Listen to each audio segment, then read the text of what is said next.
Are you? I'm enthusiastic. It's beautiful. It is like 70 degrees and sunny out there. I'm thrilled beyond belief. It's amazing how one day can make you in a good mood and another day can make you feel down in the dumps. But I'm a woman. It's a 60-second cycle. I'm a woman, Daniel. It's not even day to day. 60 seconds? You know, women in their moods. Do you cycle every 60 seconds? Oh, yeah, seconds? moods. Yeah, women are in their mood swings. So we've got... You're a married man, you know. Yes, I've learned a lot. It can happen in an instant. I thought you were in a good mood. That was 5 minutes ago, honey. And you better watch out what you say. Well, we're that prickly. You're the same way. If I say something, it's tacky. What you said, he cannot tell you what he said before we went on the air. It was tacky. It's a matter. You would not say that to your mother, would you? Oh, yes, I would. Oh, you would not? Yes, no, I you would. Never say that in front of your mother. I have before. Well, shame on you. You should have washed your mouth out with soap. Done that before.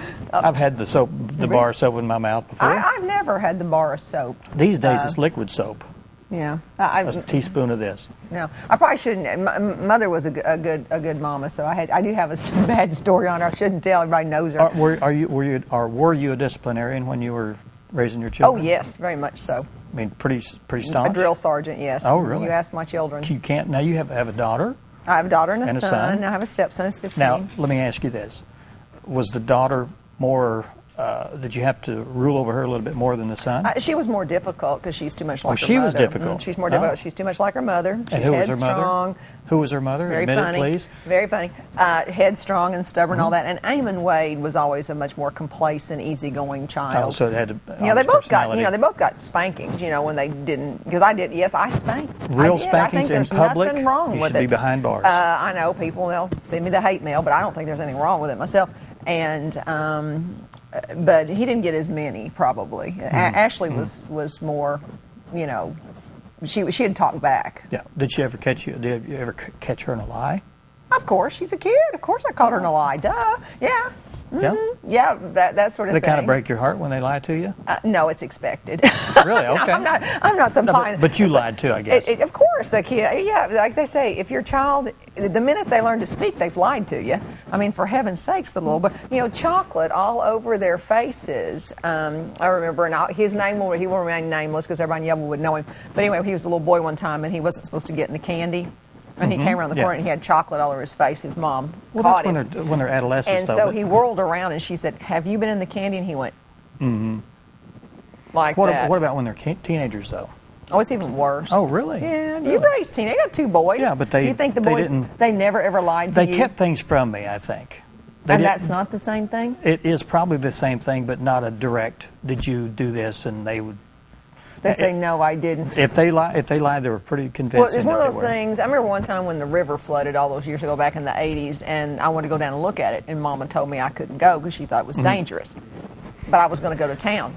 And she said, "Don't you go to that river." And I said, "Okay, I won't." And of course, I went straight down there. And the next day she asked me about it. She said, I know you went down there. You might. I said, "Yes, I did." I mean, I said, "Oh, okay, Mom, I won't." I headed straight for it. So, I mean, I was 18 years old.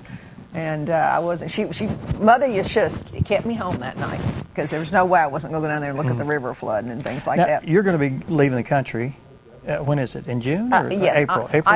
I leave May 11th for 3 days in Paris and then some touring in southern France and 3 days in Barcelona. I'll be back on the 20th. Okay. And then I leave again June 1st. I'll be back June 8th. I'm going to Oregon. Yeah. So that's a vacation. So you're going to be gone from this show 2 or 3 times. I can't remember. 2 times, 3 times, 3 weeks, I think. Three separate appearances. Three Wednesdays. Yeah, everybody's clapping back there. Look at them. The boys are going to come on again. There they go. Look at them. It's terrible, terrible, terrible. Steve, don't you let me down, baby.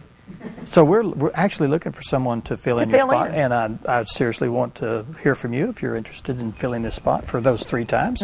It'll be, well, they know now. It'll be once in April and twice in June. Yeah. Just give me a call or send me an email. Do you want to email with a picture attached? That would be okay. Ask them if they have any experience. I had 0 experience, and so here you go. Well, then, trust me, the resume does not need to be long. Whoever we get will be perfect for the position then, with no experience. I think so. If you can do it, anyone can do it. If I can do it, anyone can do it. Trust me. Yeah, we do not rehearse. Well, we want to tell people about the show that we're having today. We've got a great line. We have actually five different segments that we've got to do. One lone lady, and the rest are all gentlemen. We've had it reversed quite a few times. We have. That's one of my most nerve-wracking times. It's the man show today. We're man That's heavy. okay. Maybe we'll have girls on trampolines later. Girls on trampoline later. Stay tuned. Yeah. Folks are going, what? They don't know the man You're show. going to do the jumping? No, you bring a trampoline right over. You can do the jumping, Daniel. Not a girl. Anyway, we have Enoch Pippin and Nick Arnold from the L.C. Salmons Youth Center.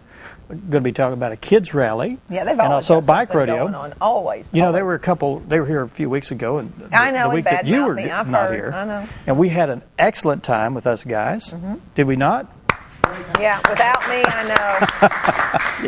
Yeah. I heard. You want to go on down the list? Yes, I can. Dr. Mike Hageman is here with the Physicians Health and Fitness, and he appears to be a walking example of what he believes in. So, and then we have, and I will mess this one up, so you're going to try Gordon? Gordon Bricko? Bricko, is it Bricko? I didn't ask Mr. Bricko. And Ferris Magnuson of the Disabled American Veterans. Oh, Lordy. Sorry, I'm not going to correct you. It's okay. It'll be fine. And then I'll do Miss Joanne Forbes with the Hill Country Art Gallery. And then Steve Wilson from the Trout Center Dedication. I know, Steve. You talking about that. Steve's a friend of mine. Well, you can do it again. Can I do Steve Wilson? Please. My friend Steve Wilson, the husband of my lovely friend Joe. And he's here for the Trout Nature Center Dedication. Okay. So that's really cool. That's going to be a Hall big of Fame? event. It's a Hall of Fame. They're going to induct a couple of members of the Hall of Fame, and I think there's a band Cool. going the whole bit. Cool. Yeah, it's pretty cool. Well, let's get right into it. Okay, I'm ready to rock and roll. Take a break. We'll be right back.